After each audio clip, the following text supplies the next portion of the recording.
Oke, firman hari ini saya ambil dari Yohanes 4 ayat 34 yang berkata, kata Yesus kepada mereka, makananku ialah melakukan kehendak Dia yang mengutus aku dan menyelesaikan pekerjaannya. Saudara, ada hal yang menarik dari ayat ini. Kalau kita tahu ceritanya, Tuhan Yesus itu lagi diajak makan sama muridnya. Dan ini bukan makanan rohani, makanan beneran gitu ya. Waktu Tuhan Yesus diajak makan, ayo guru makan. Tiba-tiba Yesus jawabnya bukan iya, bukan enggak. Tapi dia jawab ini saudara.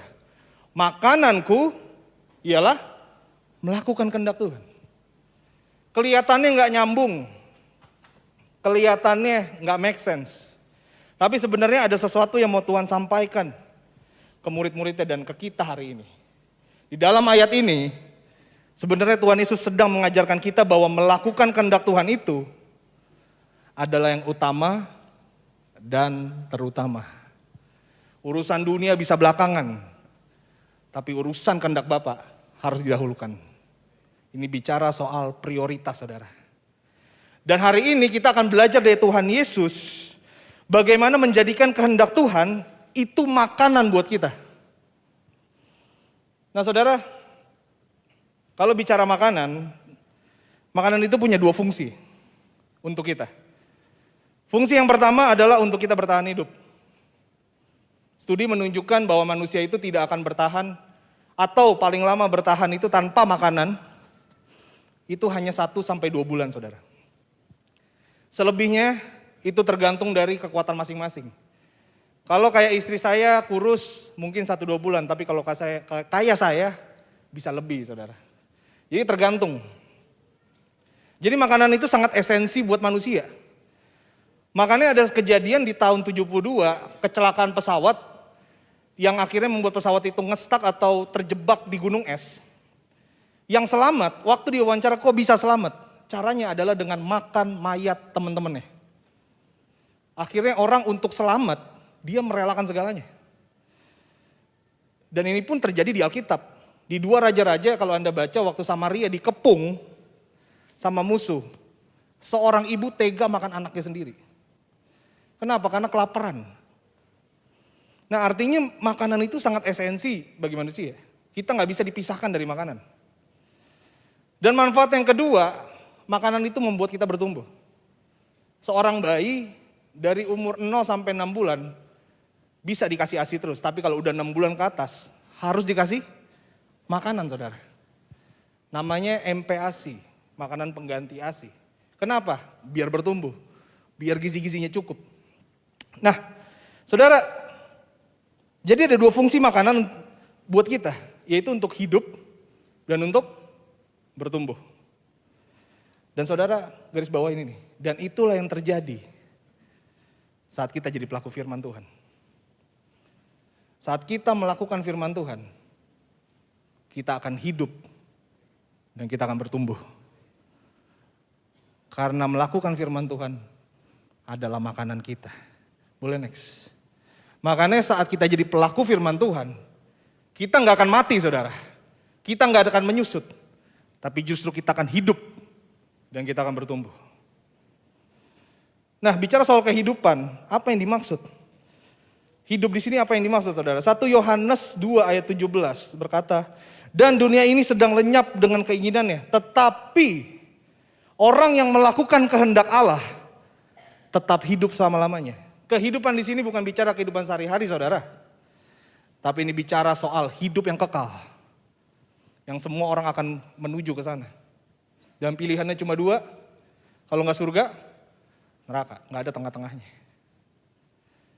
Dan hanya yang melakukan yang hidup. Makanya Matius 7 ayat 21 bilang begini saudara. Bukan setiap orang yang berseru kepadaku Tuhan, Tuhan akan masuk ke dalam kerajaan sorga. Melainkan dia yang melakukan kehendak Bapakku yang di sorga. Jelas, melakukan. Melakukan sama dengan kehidupan.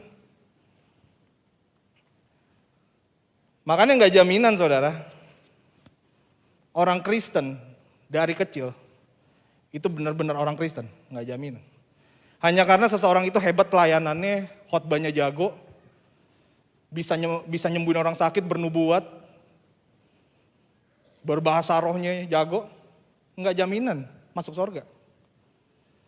Atau Anda mungkin pinter, mungkin ada orang pinter banget teologinya, debatnya jago banget, nggak pernah kalah debat. Tapi kalau nggak jadi pelaku firman Tuhan, nggak masuk surga. Ini bukan saya yang ngomong, saudara. Alkitab yang bicara. Nah, pertanyaannya, kehendak Tuhan yang mana yang akan kita lakuin? Dan salah satu kehendak Tuhan yang akan saya bahas hari ini ada dalam Matius 28 ayat ke-19. Boleh ditampilin? Matius 28 ayat 19 berkata begini, saudara. Karena itu pergilah, jadikanlah semua bangsa muridku. Dan baptislah mereka dalam nama Bapa, Anak, dan Roh Kudus. Dan ajarlah mereka melakukan segala sesuatu yang telah kuperintahkan kepadamu. Dan ketahuilah, aku menyertai kamu senantiasa sampai kepada akhir zaman. Saudara, dari banyak kehendak Tuhan, bisa dibilang ini yang utama. Tuhan bukan menghendaki seorang pengikut. Tuhan tidak menghendaki seorang fans. Tapi yang Tuhan kehendaki adalah seorang murid. Tapi saudara, enggak semua orang Kristen itu murid. Tidak semua orang Kristen yang lahirnya Kristen maupun yang baru jadi Kristen itu udah jadi muridnya Tuhan. Ada perbedaan antara pengikut yang biasa atau fans dengan yang benar-benar murid, yang punya mental murid. Apa aja perbedaannya? Ada dua aja, saudara. Ciri pertama yang membedakan seorang pengikut dengan seorang pengikut Tuhan yang punya mental murid. Yang pertama, itu kelihatan dari makanannya, saudara. Pengikut cenderung sukanya makanan lembek. Tetapi kalau murid, sukanya makanan keras, saudara. Ini kejadian di Yohanes 6. Waktu Yesus berbicara keras kepada pengikutnya. Waktu dia bilang, dagingku adalah makanan, darahku adalah minuman. Yesus bilang gitu. Dan apa yang terjadi? Yang ikut dia goncang imannya, saudara. Yohanes 6 ayat 60 berkata begini. Sesudah mendengar semuanya itu, banyak dari murid-murid Yesus yang berkata, perkataan ini keras, siapakah yang sanggup mendengarkannya? Lihat, saudara. Mulai goncang imannya. Dan apa yang terjadi? Di ayat 66, dia bilang gini. Mulai dari waktu itu banyak murid-muridnya mengundurkan diri. Dan tidak lagi mengikuti dia. Waktu makanannya keras, baru kelihatan. Mana yang pengikut beneran, mana yang pengikut doang, mana yang murid. Waktu makanannya udah keras, saudara. Nah, ini yang ngebedain. Nah, pertanyaannya makanan yang lembek itu kayak gimana sih? Makanan lembek itu ya gampang dikunyahnya dan enak didengarnya. Saudara, kekristenan hari-hari ini kekristenan yang murni hari-hari ini mulai kecampur dengan teologi kontemporer atau teologi modern.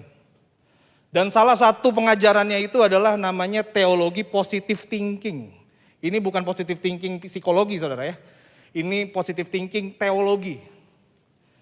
Itu apa sih teologinya? Jadi teologi positive thinking ini adalah teologi yang mendasarkan imannya atau kepercayaannya itu bukan God-sentris, bukan teosentris, tapi self-sentris. Orang yang menganut paham ini akan memakai Alkitab, mungkin berdoa, mungkin beribadah, hanya untuk memuaskan hasratnya doang, saudara.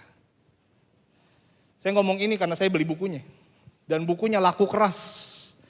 50 juta eksemplar terjual. Positive thinking. Contohnya apa? Kalau dagangan gak laku, pakai firman Tuhan, ucapin berkali-kali, sampai laku. Akhirnya kayak apa, saudara? Sorry, jadi kayak mantra. Percintaan gagal. Kayak dukun bertindak, saudara. Iya kan? Bahasa roh 9 hari 9 malam. Biar apa? Diterima. Akhirnya apa, saudara? Orang-orang yang punya paham kayak gini, yang percaya positive thinking ini, menjadikan Tuhan Yesus itu kayak Santa Claus. Saudara, kalau saya ngomong Santa Claus, apa di otak Anda? Hadiah. Betul gak? Orang yang punya paham fokusnya cuma berkat aja, sukses aja, akan menjadikan Tuhan itu kayak Santa Claus. Hadiah. Makanya doanya pun beda pasti. Yesus ajarin kita, jadilah kehendakmu. Tapi kalau positive thinking, jadilah kehendakku. Maksa, saudara. Tapi murid itu beda. Murid sukanya makanan keras, saudara. Pengajaran, seruan pertobatan. Contoh siapa? Murid-muridnya Yesus. Murid-murid Yesus itu udah kenyang dimarahin sama Yesus. Bahkan Petrus pun dibilang, kenyahlah engkau iblis. Bayangin, keras saudara. Tapi apa? Mereka tetap tinggal. Dan itulah murid, saudara. Itu yang membedakan seorang pengikut dan murid. Makanannya. Dan yang kedua, itu tadi ciri yang pertama. Dan ciri yang kedua, apa yang membedakan seorang pengikut atau fans dengan murid? Yaitu fokusnya. Seorang pengikut itu fokusnya kepada tangannya Tuhan, perbuatannya Tuhan. Tapi kalau murid, fokusnya kehendaknya Tuhan. Beda, saudara. Saudara, jangan salah sangka, bukan gak boleh berharap sama berkatnya Tuhan. Enggak. Karena Tuhan emang menyediakan berkat. Kita pun hidup karena berkatnya Tuhan. Betul gak, saudara? Karena kasih karunia-Nya Dia, kita hidup. Tapi yang jadi salah, kalau fokus kita atau iman kita dasarnya itu cuma berkat dan mujizat. Itu yang akan menjadi berbahaya dan bermasalah nantinya. Kenapa begitu, saudara? Karena begini. Tidak selamanya Tuhan akan menjawab doa kita dengan kata iya. Saya ulangin. Kenapa begitu? Karena tidak selamanya Tuhan akan menjawab doa kita dengan kata iya. Sometimes dia akan bilang no. Terkadang dia akan bilang enggak untuk doa-doa kita. Dan disinilah peran iman berperan, saudara. Orang yang hanya mendasarkan imannya hanya pada berkat atau mujizat akan cenderung kecewa. Tapi kalau dia dasarnya karena kehendak Tuhan, dia gak akan kecewa, saudara. Kenapa? Karena jadilah kehendakmu, itu. Karena Tuhan itu kayak seorang bapak yang baik. Seorang bapak yang baik tidak akan mengiyakan semua yang anaknya minta. Betul gak, saudara? Kenapa? Karena dia mau didik anaknya.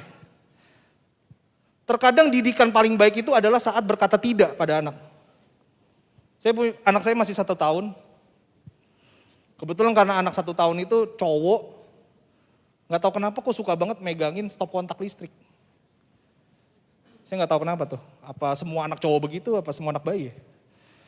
Dan dia setiap kali dilarang, dia gak tahu kan itu bahaya. Dan setiap kali dilarang dia akan ngerengek, nangis, saudara. Padahal itu bahaya.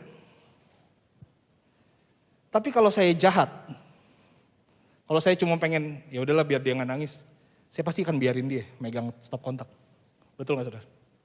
Tapi karena saya berusaha untuk jadi bapak yang baik, walaupun dia nangis, walaupun dia ngerengek, saya akan tetap larang dia. Kenapa? Karena saya tahu itu bahaya. Begitu juga dengan Tuhan Yesus, begitu juga dengan Tuhan. Dia tidak selalu mengatakan iya pada doa kita. Sometimes dia ngomong enggak, tapi ada kebaikan di baliknya. Enggak selalu sukacita yang didatengin. Sometimes sukacita, tapi itu untuk mendidik kita. Nah, saudara, makanya kenapa Ayub jelas seorang yang begitu saleh tetap aja dicobai. Betul gak? Dan saudara, karena seseorang yang mendasarkan imannya hanya pada berkat doang, cenderung pasti imannya lemah. Nanti kalau ada masalah, kalau ada kejadian, cenderungnya ninggalin Yesus. Ninggalin Tuhan. Saya mau tanya, waktu Yesus disalib, Berapa banyak yang nemenin Yesus sampai Yesus mati di kayu salib? Ada 1.000 orang? Enggak. 100? Enggak juga, saudara. Padahal waktu Yesus dulu berkhotbah, sekali berkhotbah bisa 5.000 orang dia kasih makan. Betul gak? Dan itu pun baru 5.000 orang laki-laki. Ada yang bilang 10.000, ada yang bilang 15.000 kalau sama anak-anak dan wanita. Tapi waktu Yesus disalib, pada kemana? Yesus datang ke Yerusalem, disambut kayak raja. Tapi di Yerusalem juga dia disalib. Aneh gak? Semudah itu orang berubah, saudara. Makanya Yesus gak pernah kagum dengan orang-orang yang datang hanya karena ngelihat mujizatnya Yesus. Tapi gak mau bertumbuh. Makanya Yohanes 2 itu jelas banget. Waktu Yesus buat mujizat, banyak yang datang sama Yesus. Tapi Yesus bilang apa? Dia gak kagum sama sekali. Aku tahu apa yang ada di dalam hatinya mereka. Lihat saudara. Tapi seorang murid sejati, fokusnya bukan sama berkat. Fokusnya sama kehendak Tuhan. Nah itu yang membedakan saudara. Seorang murid, dia akan mikirin bukan apa yang manusia suka. Tapi apa yang Tuhan suka. Pikirannya itu bukan Tuhan bisa kasih gua apa. Apa yang bisa saya kasih ke Tuhan? Nah itu saudara. Dan ini udah dibuktikan sendiri, dikasih contoh, dikasih keteladanan sama Tuhan Yesus. Malam sebelum waktu Tuhan Yesus disalib, dia punya kehendak bebas. Untuk taat sama bapaknya, atau dia pergi, ninggalin tugasnya. Akhirnya dengan tetesan darah dan segala macamnya, Yesus pilih untuk taat. Padahal dia punya kehendak bebas saudara. Dan akhirnya tercetuslah sebuah doa yang sangat terkenal dari Matius 26 ayat 42.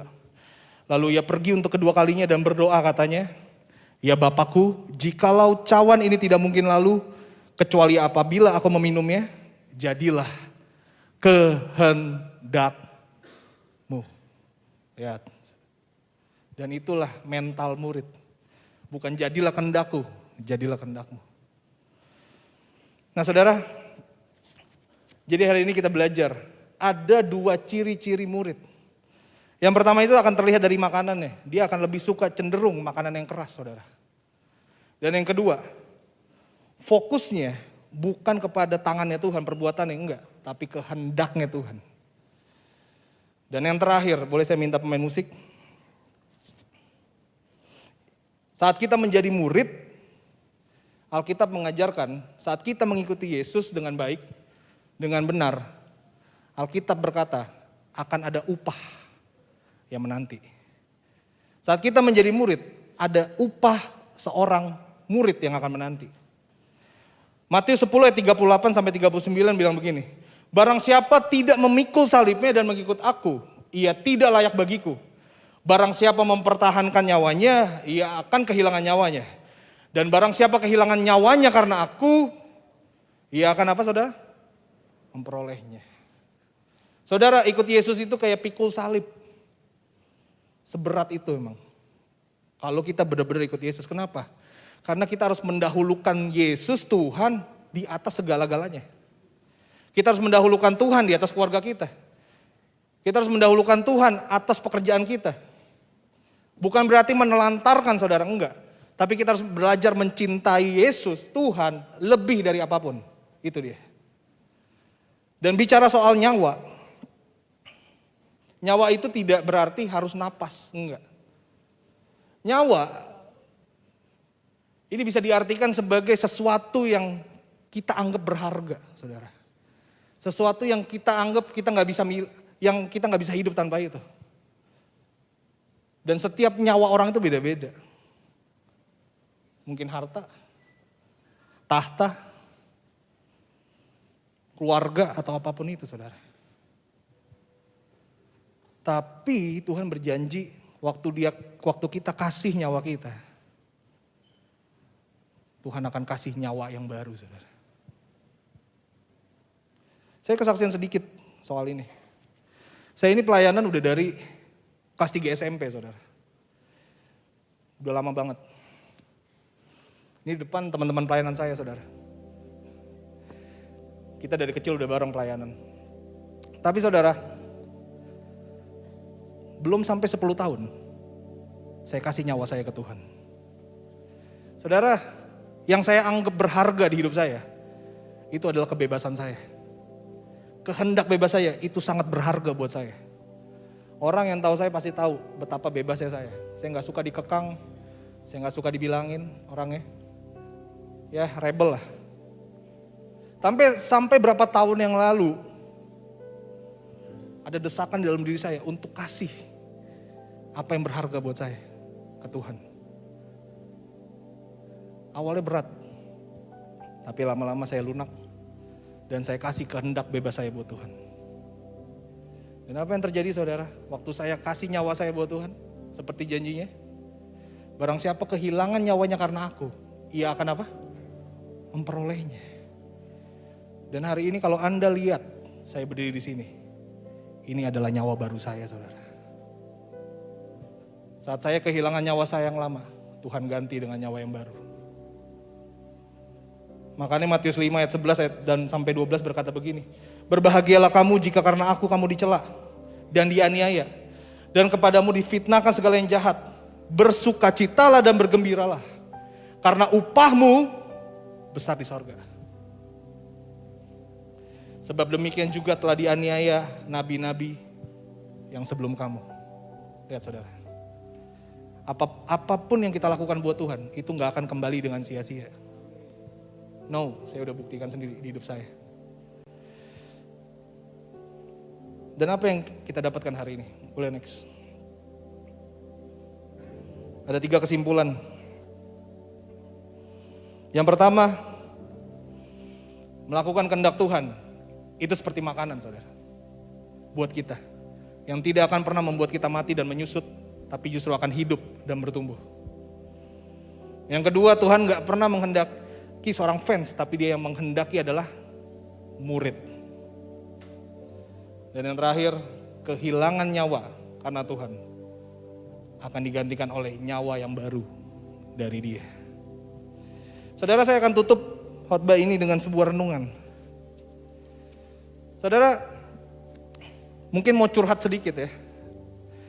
Sebagai seorang pengkhotbah, sebagai seorang Kristen dari lahir, saya tahu banget apa yang banyak orang suka. Khotbah-khotbah apa yang banyak orang suka, yang khotbah-khotbah apa yang akan menghasilkan viewer-viewer yang banyak kalau di YouTube. Saya tahu saudara. Tapi jujur, makin kesini sampai detik ini, saya makin gak bisa bikin tema khotbah sendiri. Enggak. Saya pernah bikin khotbah, dan saya pernah bikin khotbah yang saya berusaha untuk keren khotbahnya. Saya berusaha untuk khotbah ini biar banyak yang suka. Dan itu berhasil. Waktu saya khotbahin, banyak yang muji saudara. Banyak yang ngerasa diberkati. Waktu pujian datang, Tuhan gak puji saya. Harusnya saya senang, tapi saya malah menderita. Kenapa? Karena fokus saya waktu itu mau nyenengin orang, bukan mau nyenengin Tuhan. Itu dia. Dan saudara, akhirnya saya bertobat dan saya mulai membebaskan Tuhan. Silakan Tuhan, apa? Kayak khotbah hari ini jujur saudara. Ini bukan dari saya. Saya cuman didorong untuk pelajarin pikul salib. Ini serius. Pelajarin pikul salib, ujungnya apa? Murid. Dan waktu saya renungin, kenapa Tuhan bawa ke sini? Karena begini saudara. Matius 25 ayat 31 sampai 33, Tuhan bilang, di akhir zaman nanti, di penghakiman terakhir, Tuhan akan memisahkan yang mana kambing, yang mana domba. Dan saudara tahu ciri-ciri kambing dan domba apa? Orang yang melakukan firman Tuhan, itu dia. Sama-sama Kristen, sama. Tapi bedanya kambing gak melakukan firman Tuhan. Tapi domba melakukan firman Tuhan. Itu dia bedanya saudara. Dan yang masuk kerajaan sorga hanyalah domba atau seorang murid. Dan saat kita bicara akhir zaman, saudara, sebenarnya saya bukan orang yang ngefans sama akhir zaman. Saya nggak terlalu percaya sama akhir zaman, dalam artian saya nggak percaya kalau itu akan segera terjadi. Saya percaya itu akan terjadi, tapi saya nggak percaya kalau itu akan terjadi. Jadi beda ya. Tapi waktu saya dalemin firman Tuhan, saudara, waktu saya makin dalam, ternyata emang tanda-tandanya udah makin digenapin. Contoh kalau kita baca Daniel, kerajaan-kerajaan yang disebutin Daniel itu udah muncul semua bisa dibilang. Dan salah satu tanda dari akhir zaman, yaitu adalah dunia akan semakin kacau. Itu salah satunya. Makanya saudara, kayaknya kita gak pernah nyangka kalau ibadah akan pakai masker kayak begini. Siapa yang pernah nyangka? Gak ada yang pernah nyangka 2020 COVID masuk dan ngelumpuin semuanya. Dan saudara, Tuhan mau ngajarin kita. Kerajaan di dunia bisa tergoncangkan, tapi ada satu kerajaan yang tidak tergoncangkan, yaitu kerajaan sorga. Amin.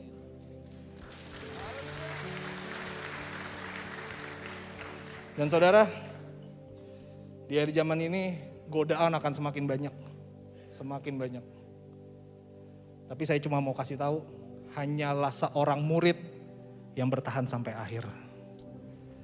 Jadi hari ini pilihan ada di tangan Anda, di tangan saya, di tangan kita semua. Apakah Anda mau jadi murid? Apakah Anda hanya mau jadi pengikut atau fans? Tuhan Yesus memberkati.